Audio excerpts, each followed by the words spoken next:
All right, let's get some audio going here.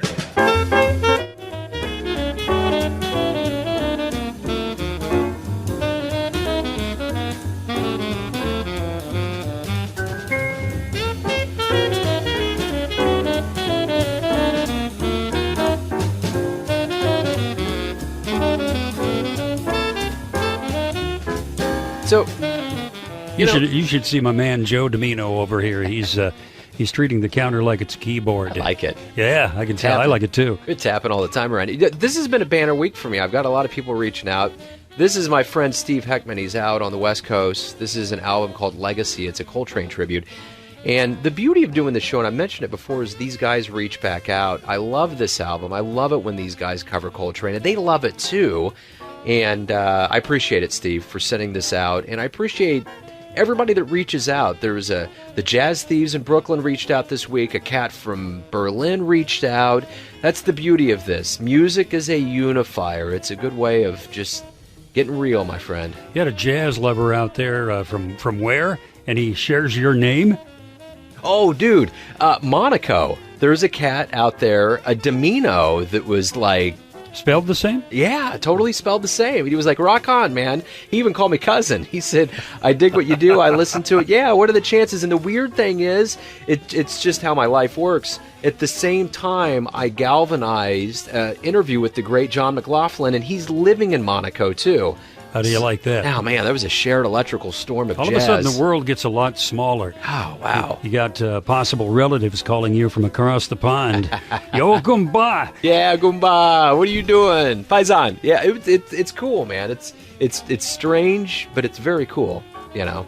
All right. Tell us about this guy, Steve Heckman, that we're listening to. Steve is a guy that's been around for years and years and years. And the interesting thing when I interviewed him was he was like, what do you think about my sound? I said, man, you're a veteran. You have a fresh sound. You've been doing this for years. And it seemed like, you know, he was kind of surprised to hear that. I don't know why. He's really, really good at what he does. He's a consistent performer. And, I mean, you know, it's not easy to play Coltrane. Listen to that bed of music below us.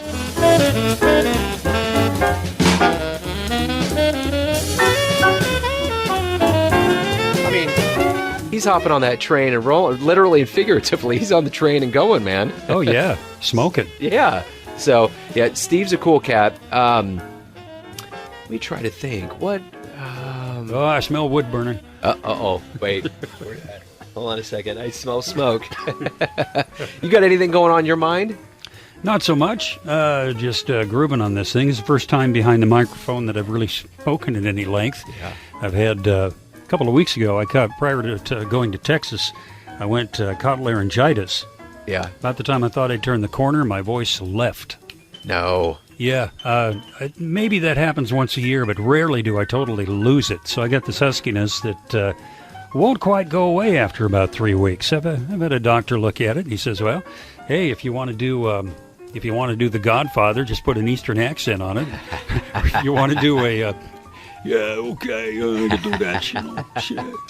Giving off of the camera fuse. Or if I want to do Bill Clinton with a Southern accent, then I can go the other way." So you got the accents. That's the beauty of it. When I lost my voice, we did the Tom Waits show. Yeah. And I actually interviewed some people, and it was kind of good. I mean, it gives you a little bit of depth and bravado, and it happens, man. What are you going to do? Yeah. Well, there was a time when I still do. What do you mean?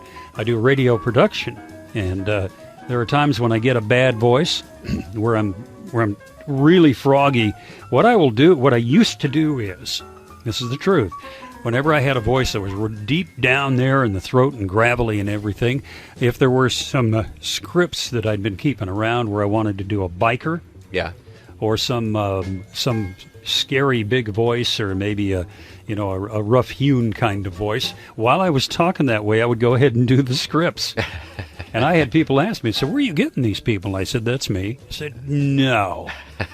Yeah, buddy, that's me. Because that was all I could do. Yeah. There's a fellow named, runs a comedy shop here, fellow I know, a friend of mine named Craig Glazier here in Kansas City. He's got one of those voices. Just kind of, it's a kind of a mook voice. He does have that voice. Yeah, and I came up, and it was only because my voice was stuck that way for the day. I was coming off a bad cold that year, and I walked up behind him, and he was talking, and I I did him. Oh, nice. Walked up behind him, and I said, "How's it going, Craig?" He turns around, he looks at me, and he goes, "Are you doing me?" That's awesome. So, you take advantage of whatever cards you're dealt, right? Yeah. And if you use your voice, that's what you do. You're a voice actor. Yeah, or a voiceover artist. That's right. I read books to my kids in character voices. And there's nothing better than that. That's the apex of reading right there. In fact, I was just talking the other day. I listened to the Harry Potter series on audio, and that was spectacular. They won all kinds of awards for that. So, there's something to be said about good voice overs for books and for actors, and it's good. Uh-oh. I see we are winding down here. This might be the time to shine and say, you know what? Good night. Good night. Good night and good luck. Good luck. And enjoy the music, my friends. My friends.